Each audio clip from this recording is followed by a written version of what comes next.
Hey there! If you're someone who loves jaw-dropping stories, you're in the right place. Don't forget to hit that subscribe button and join our little storytelling family. Let's begin. I was sitting in my car outside the grocery store, my fingers trembling as I stared at the message I had just sent.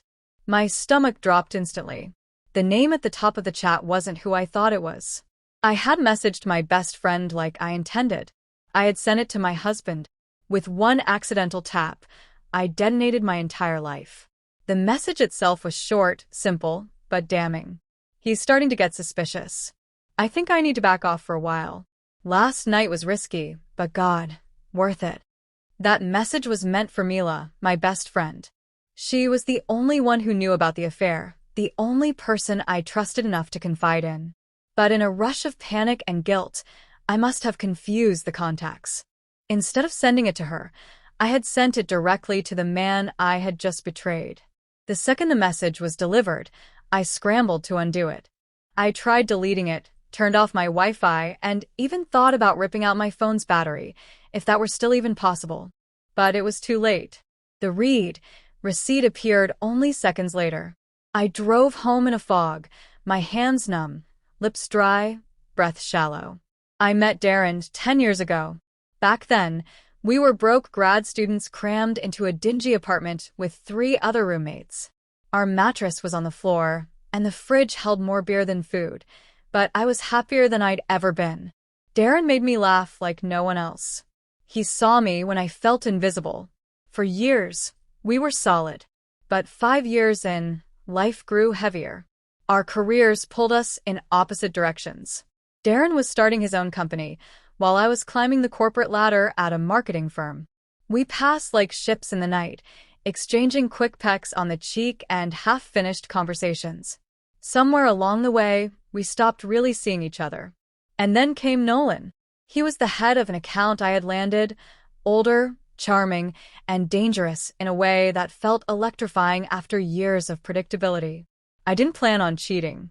It began with harmless banter, then a lingering touch on my arm, drinks after long meetings. And then, one night in Chicago, we crossed a line I could never uncross. I told myself it was a one-time mistake, that guilt would be punishment enough. But it didn't end. The secrecy became intoxicating, so did the attention. Nolan made me feel desirable again, like I mattered. We met in hotel rooms under fake names, used encrypted apps to text, treated it all like some twisted game. A second life I convinced myself I could control. And yet, through it all, I never stopped loving Darren. Or at least, that's what I told myself each night when I slipped back into bed beside him. I was just broken, needy, selfish. When I arrived home after sending that disastrous text, the house was silent. Darren's car was gone. His phone went straight to voicemail. I paced the living room until sunset, heart pounding with every creak of the floorboards. The silence felt like punishment. He came home around midnight. His face was unreadable. Without saying a word, he walked past me into the bedroom and re-emerged with a suitcase. "Where are you going?" I asked, barely able to breathe. No answer. "Darren?" He turned slowly, holding up his phone. "Risky, huh?" His voice was calm, too calm. I opened my mouth to speak, to say something, anything, but the words wouldn't come. He shook his head, grabbed his keys, and left. He didn't even slam the door. The next few days blurred together. Darren completely shut me out, ignoring my texts, calls, and emails. I even tried showing up at his office, but his assistant turned me away. I wrote him long, rambling apologies. He never responded. Mila was furious when I told her what happened.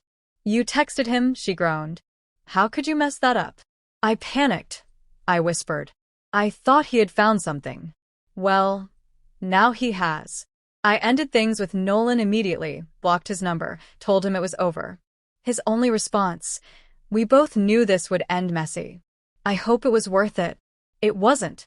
None of it was. 2 weeks of silence later, Darren finally reached out. He asked me to meet him at a diner we used to frequent back in our early days. Neutral ground. I arrived early, heart hammering. When Darren walked in, he wore the same leather jacket, he used to wear when we first dated. He looked exhausted. We sat in silence until he finally said, "I want to hear it. All of it. No lies." And so I confessed. Every detail, the nights, the excuses, the shame. I laid my sins bare like a confession, sobbing between breaths. I didn't sugarcoat anything. When I finished, Darren didn't yell. He didn't cry. He just nodded slowly. "That's what I thought," he said. "Do you hate me?" I asked, voice trembling. He looked at me for a long time. "I don't know what I feel, but I know I can't unsee that message. I can't unknow what I know." I begged him, therapy, separation, anything but this unbearable distance. But Darren had already decided. "I've been thinking about our past," he said. "You were my person. You still are, in some twisted way. But I don't think I can live with this version of us." We separated 2 weeks later. The house felt emptier than I ever imagined. I still caught myself setting out 2 mugs in the morning, folding his laundry out of habit. I tortured myself with our wedding photos, those smiles that once promised forever. Sometimes I wonder if that text was a subconscious cry for help, as though deep down I wanted to be caught. Because the guilt was rotting me from the inside, and I didn't have the strength to stop until someone else pulled the plug. Months have passed. Darren hasn't filed for divorce yet, but we're barely in touch. He moved in with his brother. I keep myself busy just to escape the silence. I haven't spoken to Nolan since ending it. Sometimes I catch a glimpse of someone who looks like him, and my stomach twists. I don't expect sympathy. I broke something sacred. And even though I never meant for that text to reach Darren, it exposed the truth that was bound to surface eventually. The worst part? I still love him. I still dream about us in that crappy apartment, broke but hopeful, believing forever was simple. Maybe that version of us is gone for good. But if I could go back, if I could rewrite that one reckless second, I would.